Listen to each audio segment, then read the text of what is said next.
Mama, and I received the SEO step-by-step beginner's guide to dominate the first page using Google Analytics, AdWords, etc. ebook for free. It's by Salvio. And one reason why I got this book was because I had a blog and some social media, and the AdWords caught my eye, and I was curious about how to add it into my blog. And I was also curious about the advertising. So I ordered this book, and it gives lots of good examples on how to get your website in high ranking and move it out of that low ranking status. And there's explains what SEO is, which is, let me remember what it is. Let's see here.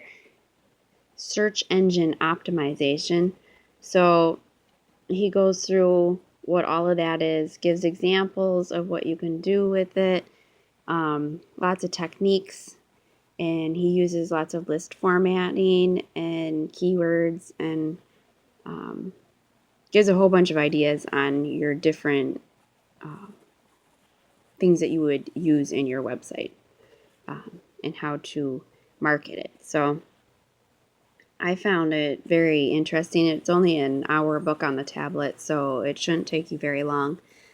And if you only want to focus on AdWords, you can. You just jump to it in your menu, and there you go. Thank you.